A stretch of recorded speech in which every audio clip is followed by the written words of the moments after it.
a igreja perseguida.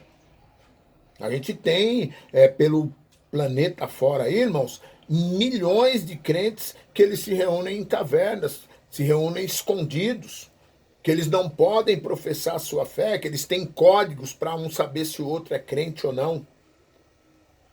E ela é a igreja de Cristo. Então a gente precisa ter essa consciência do que é a igreja, para a gente não achar que se alguém tomar o prédio da igreja, a igreja acabou. Não, não, não acabou não. Uma coisa maravilhosa que a gente tem de exemplo é que nos períodos de perseguição e morte da igreja foram os períodos na história da humanidade que a igreja mais cresceu. Quando começava a matar cristão, a coisa explodia. O que aparecia de gente se convertendo, que eles ficavam loucos. Poxa, quanto mais a gente mata, mais aparece crente. Essa é uma realidade, por conta da palavra de Jesus. As portas do inferno não prevalecerão contra a igreja do Senhor. Hein? Na página 24, a doutrina da igreja na história. A doutrina da igreja, assim como... Deixa eu, antes de entrar nesse tópico, eu queria ver com os irmãos alguma interatividade, se os irmãos têm alguma dúvida, têm alguma colocação para fazer, para a gente poder ir preenchendo algumas lacunas para não ficar dúvida nenhuma. Alguém quiser falar alguma coisa? Pode falar, irmã Cássia. Liga o microfone.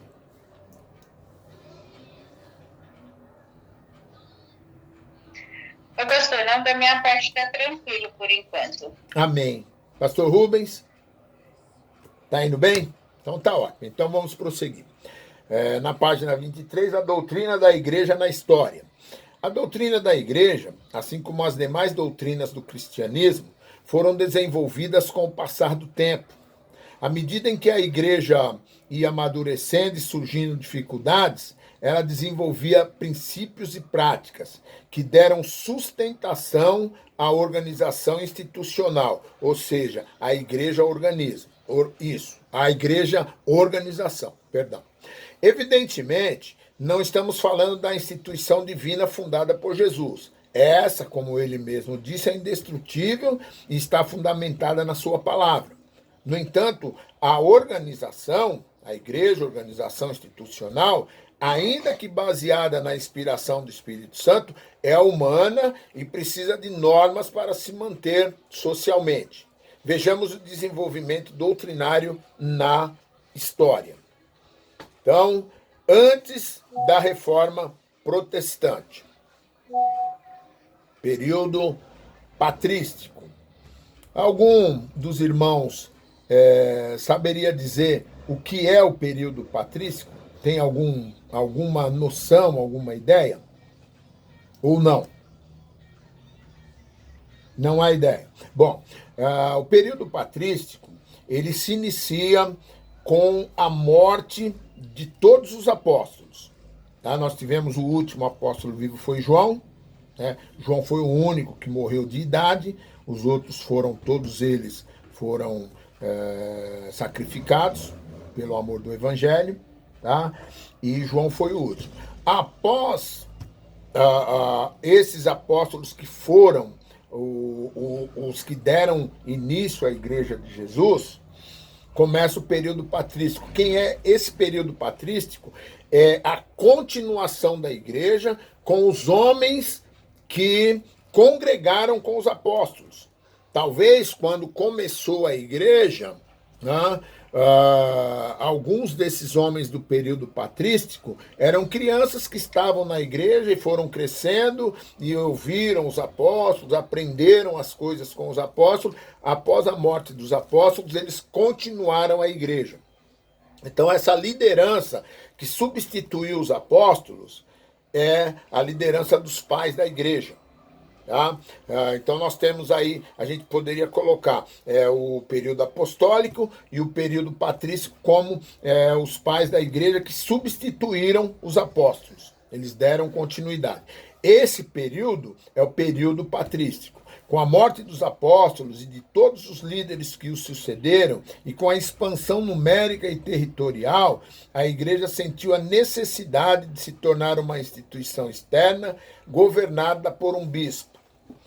Por volta do século V, surgiu uma dúvida quanto à liderança dos bispos, porque diziam eles, os pastores respondem para os bispos, e os bispos respondem para quem? Com isso, a igreja sediada em Roma reivindicou ao seu bispo o papel de líder dos demais bispos.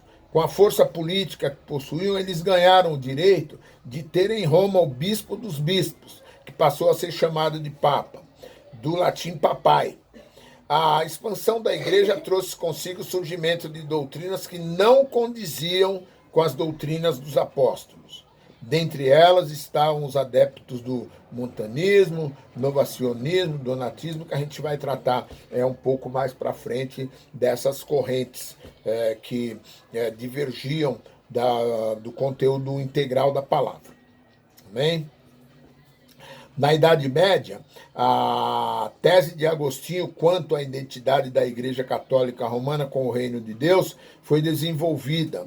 Contudo, surgiu a ideia do pai da Igreja estabelecendo o papado, e com isso exigiam que todas as coisas como lar, escola, ciência, arte, comércio e outros estivessem sob a custódia do clero romano, induzindo as pessoas a crerem que a salvação era por meio de sacramentos.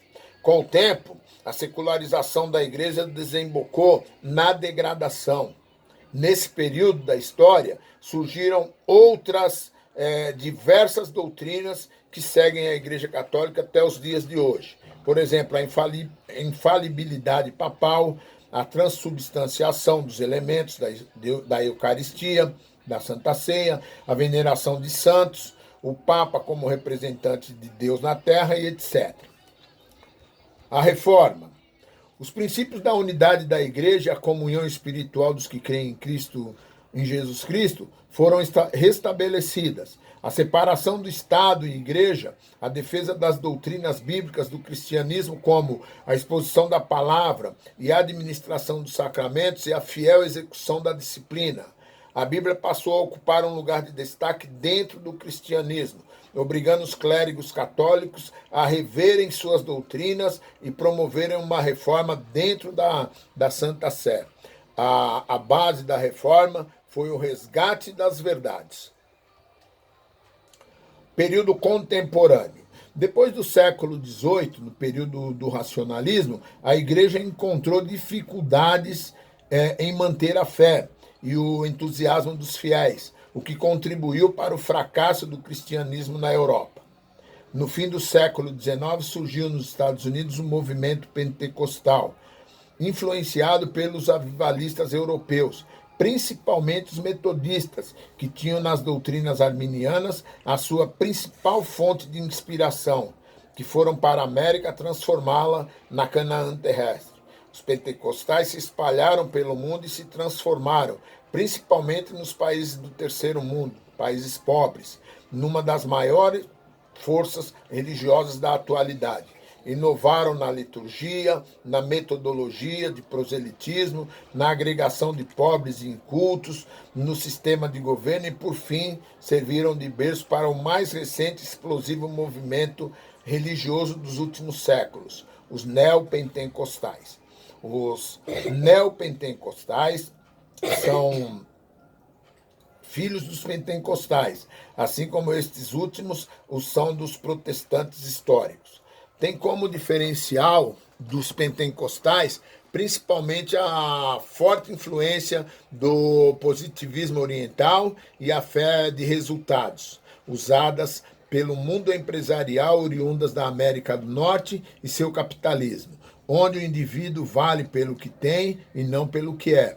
Ou ainda, explícito na frase time is money, ou seja, tempo é dinheiro. Dentro desses grupos, a pobreza, a doença e tudo aquilo que é considerado ruim são atribuídos a demônios, sem nenhuma fundamentação bíblica. a natureza da igreja, página 26. A natureza da igreja, na página 26. Devemos considerar que a natureza da igreja é notada pela sua essência, caráter, multiformidade e multilateralidade. Os atributos e, por fim, as marcas. A essência da igreja. No catolicismo romano, a essência da igreja está baseada na instituição externa, ou seja, na sua organização visível. Com a reforma, Lutero e Calvino defendiam que a essência da igreja é simplesmente a comunidade dos santos, ou seja, a comunidade dos que creem e são santificados em Cristo e que estão ligados a Ele, sendo Ele o Salvador. Com isso, temos a igreja invisível, que reúne tantos que estão crendo como os que hão de crer. E, portanto, ela é universal, ou seja, está em todo o globo terrestre, o que pode ser chamada de igreja invisível. Assim, a igreja de Cristo pode conter e sempre contém, de fato, alguns que ainda não foram regenerados. Exemplos é o joio e o trigo. Por isso, Paulo pede que tais membros sejam excluídos da comunidade dos santos. A igreja também forma uma unidade espiritual da qual Cristo é o chefe divino, sendo animada pelo Espírito. Professa uma fé, compartilha uma esperança e serve a um rei. Como o corpo de Cristo está destinado a refletir a glória de Deus, como esta se vê manifestada na obra de redenção. É impossível a existência da igreja sem a presença de Jesus, na pessoa do Espírito Santo. As comunidades religiosas existentes não resistem em Cristo. Como instituição humana portanto, gerenciada por homens com os mais diversos propósitos. No entanto, a igreja é invisível como o corpo de Cristo, onde ele é o cabeça, é impossível de existir sem sua presença permanente. Com isso, podemos aprender que nem todos que dizem Senhor ou ainda fazem milagres em seu nome têm parte com ele. Página 26. Encerramos. Página 27, o caráter multiforme da igreja. As múltiplas formas da igreja podem ser definidas das seguintes maneiras: igreja militante e triunfante, igreja visível e invisível, igreja como organismo e como instituição ou como organização. 1. A igreja militante é convocada para uma guerra santa, o que não significa que deva gastar suas forças em lutas sangrentas, mas tem o dever de levar avante uma incessante guerra contra o mundo hostil, contra todos os poderes das trevas. Trata-se de uma batalha espiritual, que o embate se dá no mundo espiritual e reflete no mundo físico. O indivíduo tornou-se escravo, ou, usando uma palavra mais amena e socialmente aceitável, dependente de drogas ou álcool, tabagismo, cocaína, maconha. Antes de experimentar e posteriormente viciar, ele foi derrotado pela tentação. E esta é espiritual e maligna. Além, é claro, de ter sido seduzido pelo próprio desejo. A ação maligna se dá a partir dos desejos humanos. Os membros da igreja são convocados todos os dias para esse embate contra as hostes espirituais do mal. Ao mesmo tempo, somos uma igreja triunfante, ou seja, na terra somos militantes e no céu triunfante. Lá a espada é trocada por louros da vitória, os brados de guerra pelo cântico triunfal. A cruz pela coroa. O triunfo da igreja é conquistado na terra através da vida de cada cristão, que não apenas derrota o mal em sua própria vida, não cedendo à tentação, como também lutando pelo resgate de muitos escravos do pecado, consecutivamente do diabo. Não existe igreja triunfante com crentes derrotados, ou ainda conformado e alheio à escravidão do seu próximo. 3. A igreja é visível e invisível, o que indica dois aspectos da única igreja de Cristo. Tratando-se da igreja invisível, consideraremos como igreja triunfante, igreja ideal e completa, como será no fim dos séculos. Igreja de todas as terras, de todos os lugares que o homem não tem possibilidade de ver. E igreja perseguida, mas imbatível e eterna. Naturalmente, a igreja invisível assume uma forma visível, exatamente como a alma humana se manifesta através de um corpo e jamais fora dele. A igreja visível é notável pela sua profissão de fé e conduta cristã, no ministério da palavra, nos sacramentos, na organização externa e no seu governo humano. Como igreja visível, devemos considerar a diferença entre o organismo vivo e uma instituição burocrática, com normas e sistema organizacional humano. A igreja, como organismo, tem existência carismática, ou seja, nela os tipos de dons e talentos tornam-se manifestos e são utilizados na obra do Senhor. Já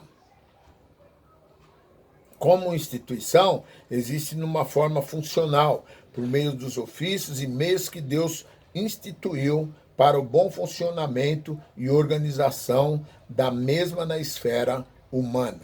Nós paramos, então, irmãos, na página 28, prosseguimos na página 28, a próxima aula, com o caráter multilateral da igreja. Tá? Eu recebi uma orientação para dividir essa matéria em 4 aulas e nós encerramos, então, a aula de hoje. Tá bom? Que os irmãos possam ter um bom aproveitamento, tá bom? E façam as recapitulações. Nessa semana eu vou colocar mais alguns vídeos acompanhando todo esse conteúdo que nós tratamos hoje. Tá bom? Que Deus abençoe a todos. Até o próximo vídeo aula.